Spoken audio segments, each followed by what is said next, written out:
So tonight's What's Up Wednesday is move-in day and welcome week. So first of all, just an overview. We've been doing these What's Up Wednesdays this summer, hopefully to get you acclimated to some things about campus, whether it's meal plans, room assignments, what to bring to campus, policies, and now we're talking about move-in day.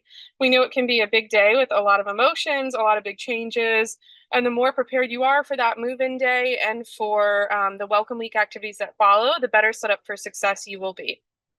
If you need captions for the What's Up Wednesday, they can be turned on if you do the little three dots in the bottom right corner. That will allow you to share captions on Zoom if that would be helpful. And also, before we start, if we can just ask you to stay muted, you can type any questions you have in the chat along the way. My colleague Maria, who is on the call. Hi, Maria. We'll be answering questions in the chat if you have any. We will do the best we can to keep up. Sometimes there's lots of questions.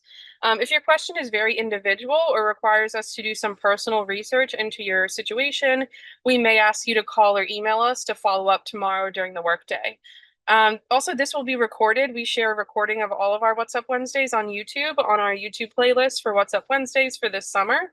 So if you have any privacy concerns, now would be the time to change your Zoom name or change your name to anonymous or leave your camera off if you're concerned about that.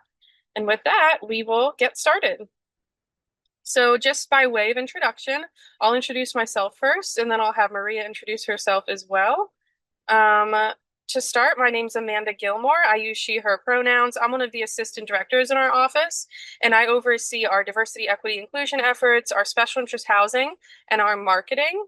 I have been at KU for 6 years now, and I will let Maria introduce herself. Hi, my name is Maria de la Cruz. I am one of the assistant director for programming and leadership development. So that entails like all the programming that you will see in large scale programs throughout campus. So our very popular one is the Bears at Night, which is every Friday. So you will get to learn more about that during like our welcome activities. Great. Thank you, Maria. Okay, so what we're going to talk about for the next half hour or so, we'll talk about move-in day in general and how to prepare for that day. We'll talk about the actual vroom when you arrive to campus and you pull up to your hall and what that process looks like. We'll talk about checking in. Okay, so you've prepared for move-in day, you've arrived on campus, you've unloaded everything out of your vehicle onto the sidewalk, into the grass right there at your building. Then what? Like, how do you check into your hall? What's the process look like? And then Maria will talk about welcome week events and what those 2 weeks that you're first on campus entail and what you can look forward to during that time. So preparation, that first step that we talked about, right? So here are our suggestions for how you can prepare for that move-in day. So if you weren't already aware, move-in day for our first year students and our incoming transfer students is Thursday, August 21st. Now, if you're with a sport or a club or an organization that comes to campus early, for example, a lot of times honor students might, or band students might, or different athletes, if they have training that they have before, whatever it might be, if you're moving in early, that is between you and your program director, your coach. If you're wondering what that date is, you'll need to reach out to them. Otherwise, for most of our students, for most of you on the call, it's going to be Thursday, August 21st. The first pro tip we have is to please communicate with your roommate. So whether it's someone that you selected, you met on My College Roomie, someone you knew from high school, or whether you were just randomly assigned a roommate, if you're not sure if you have a roommate, the best thing to do is to go on My KU Housing, your My KU Housing account. You can go to your profile and click on your information. It'll list your building and room assignment. If you have any roommates, it will list that name there as well. And you can email them and reach out and say something like, "Hi, I'm Amanda. I saw we're assigned roommates. Just thought I would introduce myself. Here's a little bit about me." That way it's a little less awkward on move-in day. You kind of already know them. And you can talk about what shared items you want to bring, if any. So that takes us to packing appropriately. So Maria is going to put stuff in the chat. I think we have the move-in times there, but Maria, if you could put in the chat the tiny URL that we have for packing, I think it's packing list KU. We're going to put that in the chat. Somebody give me a thumbs up then if it works. But there's a PDF on our website that has all the things you should and should not bring to campus. And that PDF is found at the link that Marie is going to put in the chat. That's super, super helpful. So that will help you pack appropriately. Yeah, so that'll be in there. So look at that. And then there's also a whole other What's Up Wednesday. So the link that you found, the link to join here, it has also the links to the recording for past What's Up Wednesdays. Our What's Up Wednesday from 2 weeks ago, all we did was talk about like what's allowed and what's not allowed on campus. So you can check out that recording on our YouTube playlist as well. Let's see. Complete your health center paperwork and housing license. So if you haven't already, you will be getting notification via email from the health center to go onto the health portal and make sure your documents are up to date with any vaccination information, meningitis, that's a big one. If those things are not taken care of before move-in day, it will slow down your move-in because we'll need to stop the process and have you resolve that paperwork issue before we can let you move in. So it's important that your meningitis paperwork is done ahead of time and that you've signed your housing license, which again is on your MyKU housing. You can sign that form on your MyKU housing page. And that's basically like, think of it as like your rental agreement. It's like the what you sign, basically like a lease that what you're agreeing to living on campus. And then the other link that Maria put in the chat at about 7:06 was knowing your move-in time. So if you go to /KU opening, on there, you'll be able to see exactly what time. So it's broken down by your room assignment. So it might say like Beck, second floor, odd numbers, move in at 10 a.m., for example. I don't know if that's actually the time, but that's just an example. So if you were in Beck 219, not 219 is an odd number, so you'd move in at 10. So the link will have all those move-in times there. And then lastly, don't forget your placard for your vehicle. So the university will be mailing out envelopes with move-in information. And in there, you're literally going to get like a placard that says like Beck, Rothermel, whatever your building's name is, and you're going to put it in your car, like on the dash facing outward so that, you know, you can be directed to the best spot on move-in right up to the sidewalk of your building. So now that you're prepared, you did all your paperwork, you know what to bring, you've done your research, you've talked to your roommate. What does it actually look like when you pull up to campus in that car ready to unload on move-in day? Well, this is what it looks like. So as I said, you're going to be able to pull up directly to your hall. So that's the big sidewalk right in front of it. You can pull up right there. And what's going to happen is all the doors in the trunk are going to open. You're going to take everything out of your car all at once and just throw it on the sidewalk, in the grass, whatever there. Some people will bring a tarp, like a cheap old tarp. I've seen that, especially if it's a rainy day. That's a pro tip. It's nice to like set it on a dry tarp instead of like wet grass, you know. So I would just say you're going to open up your trunk, your doors, throw everything out, and then one person, maybe a parent, maybe a friend, whoever's helping you move that day, is going to drive that vehicle away from the building. That is a big deal because if you don't drive away right away, if you take your time and you like kind of bring boxes into the hall, you do the check-in process, and your car is still sitting there, the other 41 people on this Zoom are going to be like, hey, I'm also trying to get into Beck Hall, right? So you want to move your vehicle right away to the north side of campus. You'll be directed that way. And then there's a shuttle to bring that person back. So whoever left to move the vehicle can just take the shuttle back. It's not like you got to walk all that way. So you won't miss much, but we do need that car to get out of there. Let's see. And have a plan for your belongings while checking in and moving your vehicle. That could be helper moves the car and student stays with the belongings. And if you want to wait until that parent comes back and just stand there with your stuff, that's cool. But there will be volunteers there to help you move your belongings in the building. Okay. So now let's talk about check-in. So you got there, your car pulled up, and now you have everything out of the vehicle. The parent drove the vehicle away or whoever is helping you.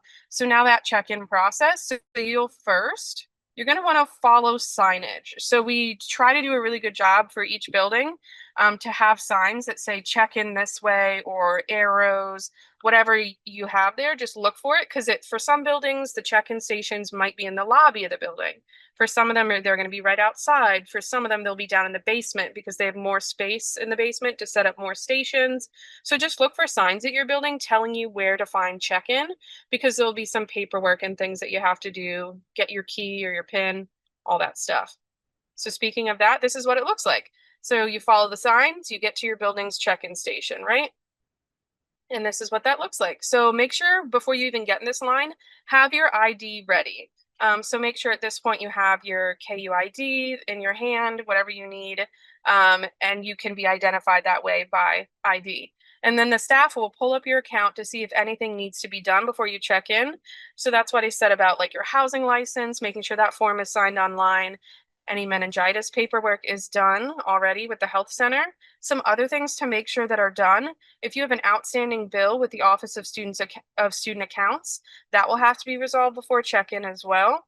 And zero credit. So like if you're coming to check into the residence halls and you still don't have a class schedule, that's also a problem. We just have to make sure that everyone's enrolled as a student and taking classes in order to be living in the residence hall. So you want to, resolve those things before move in if they're not resolved yet. And then lastly, if you are a student who's gonna be under 18 on move-in day, I know when I was in college that was the case. I started at 17. So there's an extra form to fill out where the legal guardian will need to give permission to allow you to have visitors. If the legal guardian does not sign this paperwork, the front desk will not allow you to have visitors. So you want to make sure that's done too. So they'll pull up their account, they'll see all 5 things of these are done. There's no alert saying we need to resolve something for you. You're good to go. So at the next station, someone will check you in and they'll confirm all of your emergency contact information. So whoever you want in there will have their name, their phone number, email, that kind of stuff, and make sure it's all accurate. And then we will give you either your key or your PIN code.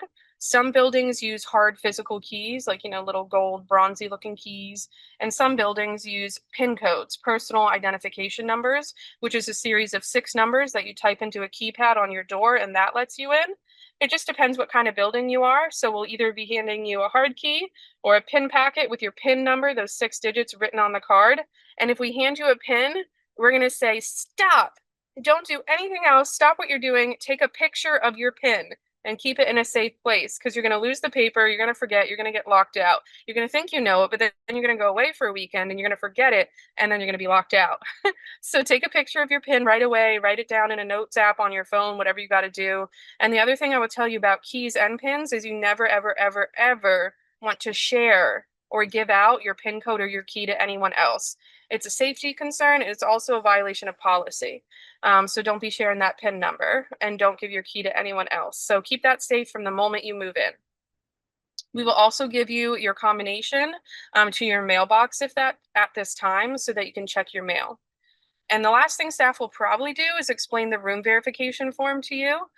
So my recommendation and what staff should be telling students at check-in, when you get to your room and you use that key or use that PIN code for the first time, before you move anything into that room, do a thorough inspection of your space. Look at the floor, look at the ceilings, the walls, the lights, the furniture, the mattress, flip it over, inspect it. Anything imperfect with that room, like a mark on the wall, a blemish on something, a rip, a tear in a mattress, put all of that on the room verification form. You'll get instructions on how to do it. That way, at the end of the year, if we see a damage and we say, oh, Brian did this, there's a hole in the mattress, Brian's responsible. Well, Brian's not responsible because Brian put on the paperwork on move-in day that there was a hole in the mattress. So that's not Brian's financial responsibility. So you see how the room verification form can be very important. So make sure you take that seriously. My advice, don't try to move your stuff in and then say, oh, I'll do that later. Then you can't see everything. Just do it before you unpack. And with that, I'm going to be quiet and I'm going to hand it over to Maria, who's going to go over Welcome Week. Hi, everybody. Just before we go into welcome week, there was a question if you could unload if you could have one more than one placard. You only get one placard, and what we recommend is like just unload one car and then unload the second car, and then all the extra cars will need to be moved into the long-term parking area, which is in the north side of campus. And there will be shuttle buses that will be dropping people off on designated areas close to the residence halls. All right. So welcome week activities is basically a way for, to provide like campus resources. You learn about different departments on campus and what resources they have to offer. During the move-in day, we'll have a tent and some of those offices will be in the middle of the green grass between the back of Burks and then between the front of Dietrich. So you will definitely be able to see like certain departments like the multicultural center, the veterans office, the office of student involvement, and so on and so on. Then it's also a way to expose like students to like different student organizations. You get the opportunity to explore like your interests, like maybe if something you didn't know of or you weren't aware of, you'll get the opportunity to learn more about it. We have it during our welcome week activities. There's the involvement fair, which I will talk into more details about all the student organizations that we have on campus. We have over 200 student organization at Kutztown University. So there's always a way to get involved. Also, it's important to like connect with people. It's an excellent opportunity for people to socialize, network, and just have like a great overall college experience. Like I met some of my best friends through, my involvement at different student organization because I'm a Kutztown alum, and I had like a great experience just being involved and being active in like those student organizations. So the 10, like I mentioned, will have like move-in sales. So like if you might have forgot some supplies, like maybe like extension cord, pillow, some extra drawers, some hangers. The Residence Hall Association, which is RHA, will be having a sale, and that will go to all the like the student organization activities that they do throughout campus, within the residence hall. There will also be a plant sale. So if you're like into plants and you want some greenery in your room, some decorations, they will be there. There's some activities and giveaways for free. So we usually do the cartoonist where they draw you and your family. So you have opportunity to do that. Also, there is like room decor that you'll have the opportunity to make and do. So just go in the 10, you'll see like different campus resources, like I mentioned, and student organizations involved. And that's open from 8 a.m. to 4 p.m. There will also be a DJ, some raffling. I know like there's like a raffle opportunity if you follow the Live Here Roar Here Instagram, or if you're following RHA, they're having like a big welcome basket that you could participate in. There will also be the Kutztown business services, like so if you need your ID for or your parking pass, the office will be open in the academic forum from 8 to 4 p.m. ResNet will be available. So like if you're having trouble, connecting to the Wi-Fi, or having trouble with cable or any password issues, they'll be available from 12 to 6. And ResNet is located in Dietrich Hall. So that'll be open during move-in day. And then we'll have the health and wellness center. So if you need to get some forms filled out before you move in, you're able to go there. There's other offices that will be open. So if you need to go to the financial aid, you need to go to the registrar's office for your class, you have the opportunity to go there too. And the offices will be open from 8 to 4:30. There's also the Kutztown bookstore, which is located in the MSU, which is the McFarley Student Union. And there's also Dixon Marketplace, which is like right next to Dixon Hall and in front of the South Dining Hall. And then Fridays they will have some of those offices available during those times. And then Saturday and Sunday are subject to change, but resident are usually are open during the weekend. So if anybody have any trouble connecting to their Wi-Fi or any other things, they're able to do that. So as I mentioned, these are some of the items and some of the offices that will be there at the 10. I would definitely, have you and your family take advantage of the opportunities. It will be like free things. There will be like actually the poster sale. Unfortunately, they can't come on Friday, so it got just recently changed to Friday, Saturday, and Sunday. So they won't be there Thursday, but they will definitely be there Friday, Saturday, and Sunday. So that was just a recent change. And then these are some of the campus offices, like Airmark will be there for any dining hall issues. Also, one of the biggest thing is like a microfridge. So if you this didn't order one, you're able to order it also and see the model that they will provide. And then if you have any questions or last minute things, they can also answer. There's also PSCU, the health and wellness promotions, multicultural center, women's center, LGBTQ center, recreational service, athletics, student assistance for any issues that students may have. There will be there. And as mentioned, like there's going to be a photo booth to take pictures. Just welcome these students to Kutztown University. So during move-in sale, you're already tired. You're just, getting situated, but unfortunately, like there's other things that you could do. Not unfortunately, there's other things that you could do that are social events. And at 7, they're gonna have a I can't say the word. Mentalist. Mentalist, thank you.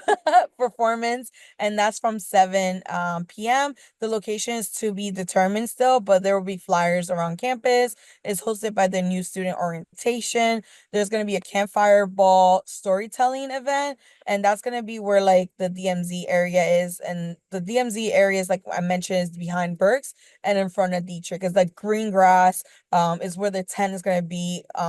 So there's going to be that activity for you to be involved in, and then get to rest and enjoy the rest of the welcome activities that the new student orientation has available for you for Friday and Saturday and Sunday. They have like goat yoga, they have other things. Another thing that we'll have during welcome week is on Saturday. It's very popular, is like glow in the dark. So they have like glow in the dark activities. They have like frisball, they have volleyball, they have cotton candy with the light up sticks. We'll have like some snacks like pretzels and hot dogs and cotton candy. And then there's other different activities for everybody to enjoy along with music and a DJ just for people to have some entertainment during the school year before the school year starts. And then the first week of school is gonna be, the welcome picnic. So the South Dining Hall will be closed during 4 to 7 p.m. and then it will be open in the DMZ area, like the green grass as I mentioned earlier.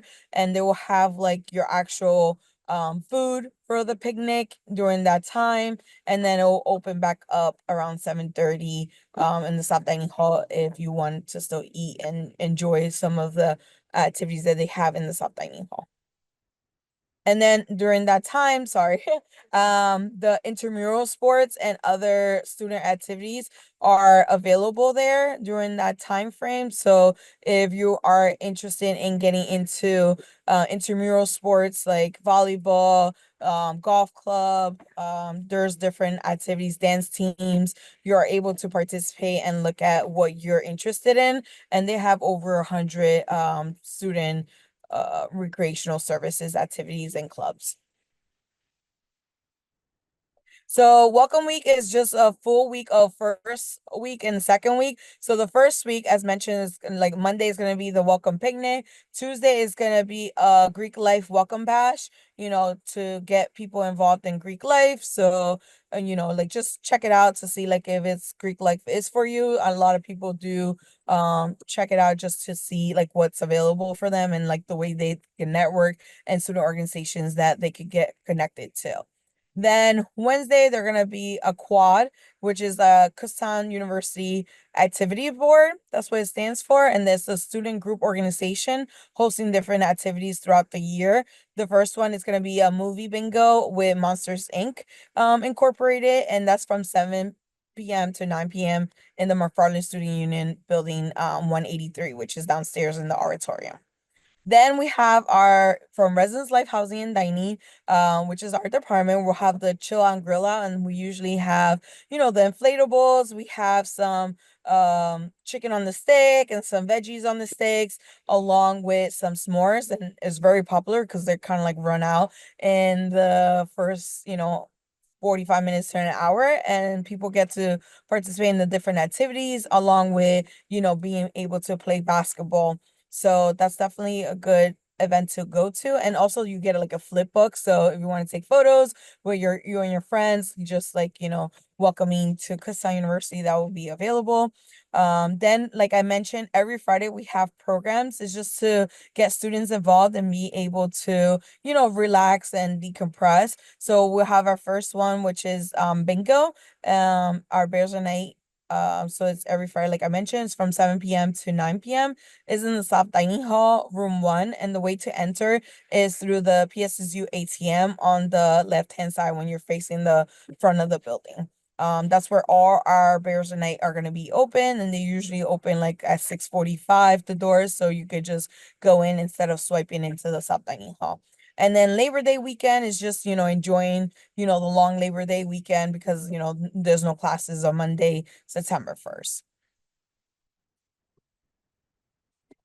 Um, then September 2nd, there's going to be some commuter Tuesday, some transfer information session and mix and mingle throughout the day. So one is from 11 to 1 p.m. in the McFarland Student Union building, and then the other one's at University, one of our residence hall, University Place courtyard, where it's like the green area for people to be involved in. Then the student involvement fair is where I mentioned like there's over 220 student organization clubs that you could be involved in, and they will all be there in the involvement for 4 to 7 p.m. in the McFarland Student Union building. 218 is the big area where you did like where you're going to be participating in new student orientation. And then we have September 4th, which is our football tailgate. So, if you know Kutztown, they've been like Kutztown champions for football. So we've been able to start last year an annual football tailgate. So this year will be our second one. Just because of, the football team being so great at, attending the championships. So there will be activities before the football game right in front of the stadium. So where the Golden Bear Plaza is, where the basketball courts will have like different music, performances, food, and giveaways for people to enjoy. And then we'll end the week with our Bears a Night, which is another traditional program, like our weekly program on Fridays. There's a different theme every year. So there's like one year there was Trash the Fashion Show, there was music bingo, there was paint and sip. So there's like different activities that are more social, and you get to meet other people and sit down and enjoy some fruits, some snacks, some free snacks and drinks.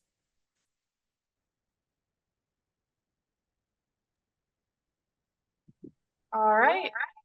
So that is all we have for tonight. We do have time for Q&A if anyone wants to put anything in the chat. We'll hang out for maybe like 5 minutes and answer any questions y'all have.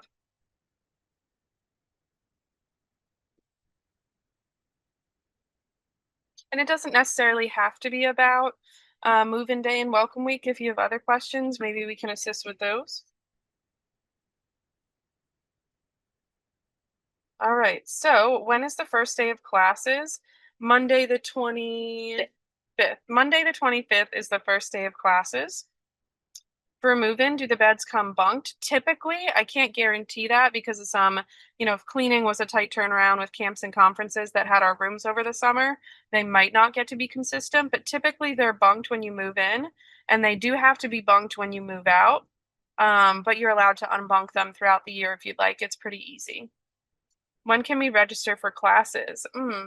That's a good question. Decades. All right, Maria's going to answer that in the chat. Oh, I can say it real quick.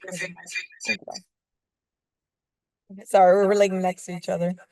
Um, so for registering for classes, you're technically already should be assigned once you get into new student orientation. But if you want to change any classes, there's going to be a drop in add period a week before classes starts. So around September 8th, don't quote me on that. But around that time, like the week before classes on August 25th is when you could do it. And then you'll have the first week of classes. So if you attend your classes, you don't like your professor, or you don't like the material, you could switch to another class all the way up to September 2nd. So just keep that in mind. And then after that, it will be like a withdrawal from your classes.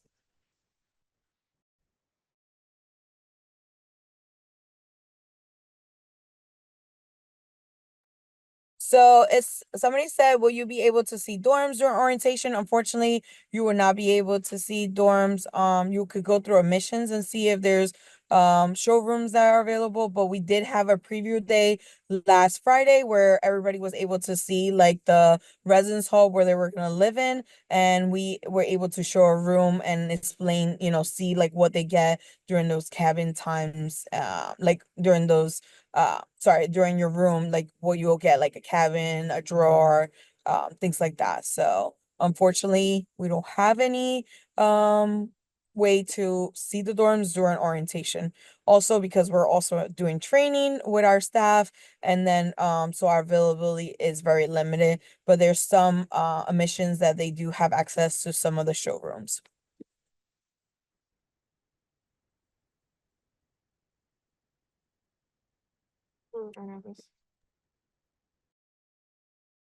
So, bed risers are not allowed.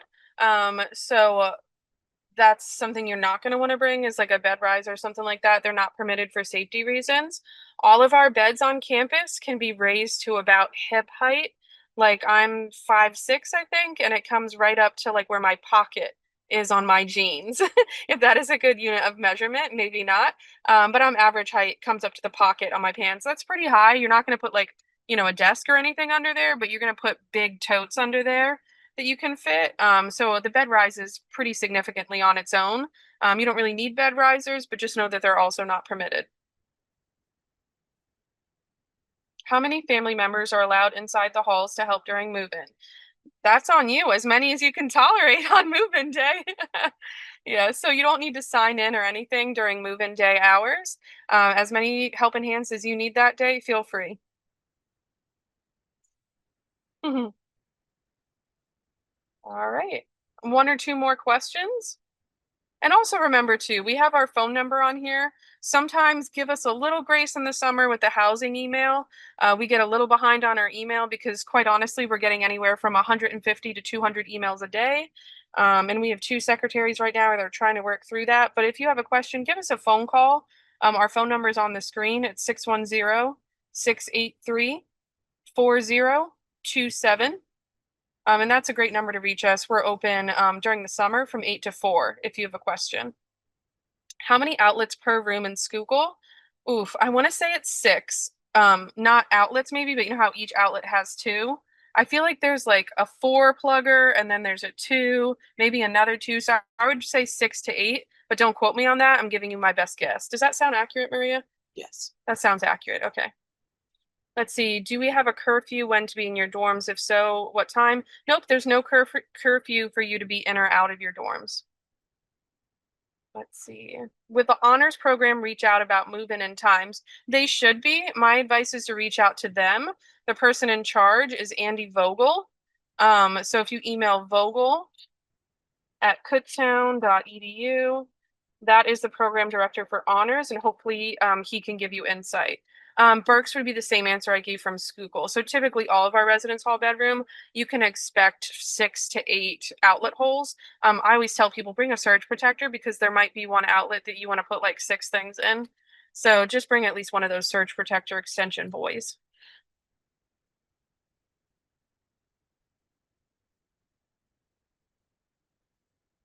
All right. With that, we are wrapping up. This is our last What's Up Wednesday. So whether you were new tonight to What's Up Wednesday or you came to all 5, thank you. I hope you feel more prepared for the year. And remember, all the other recordings are on YouTube. If you just go to tinyurl.com/new to KU Zooms, you can find all the other ones, which will hopefully still be helpful for you, or give us a call. Thank you all, and you're welcome. Have a good night.